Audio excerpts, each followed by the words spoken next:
Pertobatan dimulai dari kesadaran akan dosa, kemudian direspon dalam bentuk penyesalan. Setelah itu, pertobatan akan diikuti dengan keputusan untuk meninggalkan dosa dan berbalik kepada Allah, mengikuti jalan-jalan Allah, mengikuti kebenaran firman Tuhan. Itu adalah proses pertobatan yang semestinya.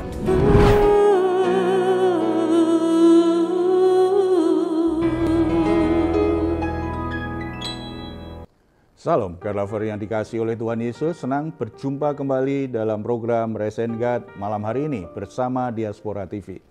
Setelah melewati berbagai kesibukan sepanjang hari ini, mungkin ada situasi tertentu yang membuat jiwa saudara menjadi letih lesu dan berbeban berat.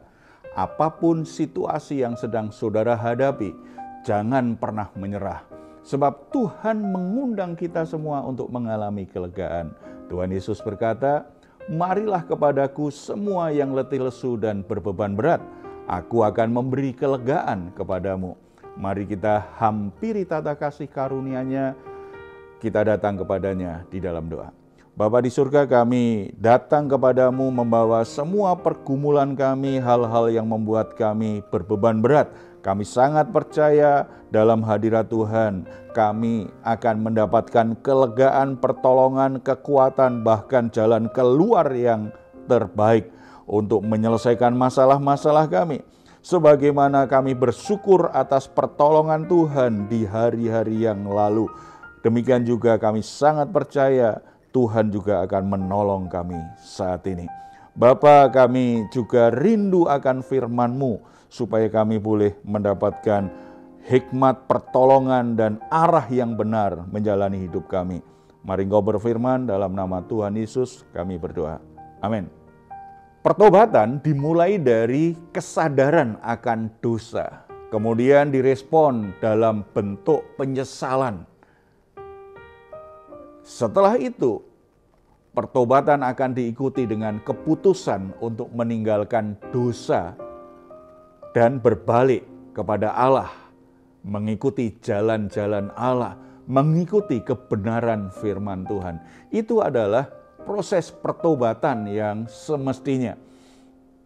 Tetapi seringkali ada orang yang kelihatannya bertobat tetapi hanya menyesal saja. Saudara, penyesalan bukan pertobatan. Tetapi dalam pertobatan pasti ada penyesalan. Kita akan mempelajari 2 Raja-Raja pasal 13 ayat 1 sampai 9. Perikop ini memperlihatkan alasan yang umum ketika orang memohon pengampunan Tuhan, yaitu ketika dia tidak tahan lagi menanggung penghukuman Tuhan karena dosa-dosa yang dilakukan. Ketika Yoahas tidak menjauhi penyembahan berhala, Allah menyerahkan Israel ke tangan Raja Aram. Mari kita baca ayat 2 dan 3. Ia melakukan apa yang jahat di mata Tuhan dan ia hidup menuruti dosa Yerobeam bin Nebat, yang mengakibatkan orang Israel berdosa pula. Ia tidak menjauhinya. Sebab itu bangkitlah murka Tuhan terhadap Israel, lalu diserahkannyalah mereka ke dalam tangan Hazael Raja Aram dan ke dalam tangan Ben-Hadad anak Hazael selama zaman itu. Israel dalam keberdosaannya, mereka tetap bertahan dalam dosanya, dalam penyembahan berhala. Akhirnya mereka menjadi kerajaan yang lemah, yang tidak berdaya melawan Aram. Karena itu dalam keadaan terpuruk seperti itu, Yoas sadar kekalahannya itu ada hubungannya dengan penyembahannya. Karena mereka membiarkan penyembahan berhala tetap ada. Yoas kemudian memohon belas kasihan Tuhan. Dan luar biasanya Allah tetap punya kasih karunia, Allah menyelamatkan mereka. Ayat 4. Tetapi kemudian Yoahas memohon belas kasihan Tuhan dan Tuhan mendengarkan dia. Sebab ia telah melihat bagaimana beratnya orang Israel. ditindas oleh Raja Aram. Ini luar biasa sekali kasih karunia Tuhan. Dalam keadaan umat yang begitu melawan, meninggalkan Dia, lebih memilih menyembah berhala daripada menyembahnya. Tetapi ketika mereka akhirnya berseru mohon belas kasihan Tuhan, kasih karunia Tuhan tetap tersedia. Tetapi sayangnya kelepasan yang Allah berikan itu tidak mengubah sikap Yoas kepada Allah. Mereka tetap tidak mau menjauhkan diri dari dosanya. Bahkan mereka terus hidup di dalam dosa-dosa mereka. Ini nampak di ayat 5-6. Tuhan memberikan kepada orang Israel seorang penolong sehingga mereka lepas dari tangan Aram dan dapat duduk di kemah-kemah mereka seperti yang sudah-sudah.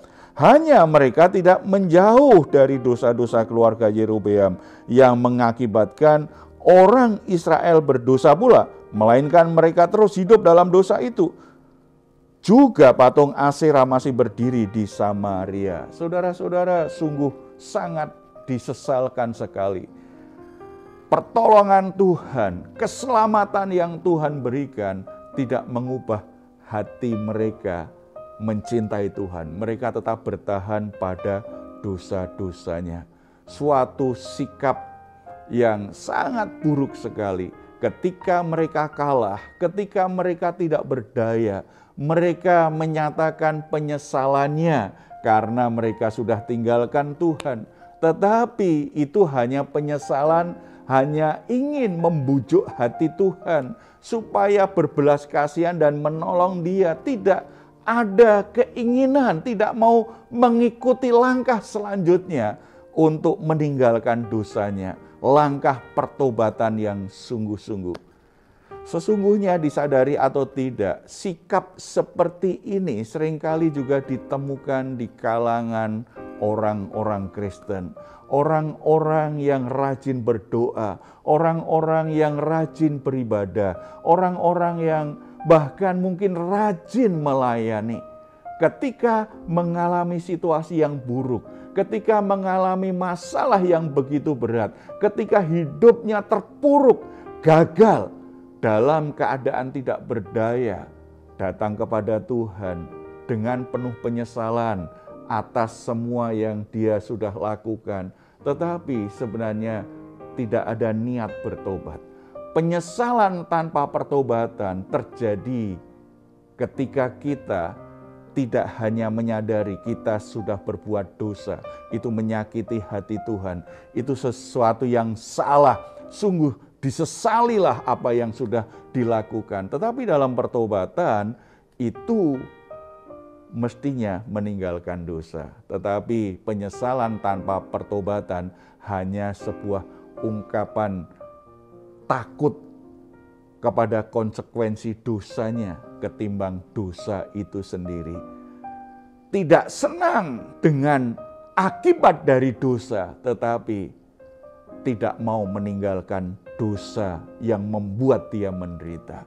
Tidak mau kehilangan kenikmatan. Penyesalannya itu karena tidak rela apa yang dia sukai, itu akhirnya direbut orang lain. Tidak rela apa yang kita sudah miliki itu hilang dari tangan kita. Penyesalan karena kehilangan itu saja. Tidak sungguh-sungguh menghormati Allah. Dalam pertobatan yang sesungguhnya, penyesalan itu timbul bukan karena dia takut kehilangan yang enak itu, yang dia miliki itu. Bukan karena dia tidak suka dengan apa akibat dosa itu, tetapi karena sungguh-sungguh dia membenci dosa. Dia ingin tinggalkan dosa dan dia sungguh-sungguh ingin berbalik kepada Tuhan. Penyesalan yang diikuti dengan pertobatan, itulah yang diinginkan oleh Tuhan. Bukan sekedar penyesalan, tangisan di dalam doa, hanya ingin membujuk Allah agar mengampuni mereka.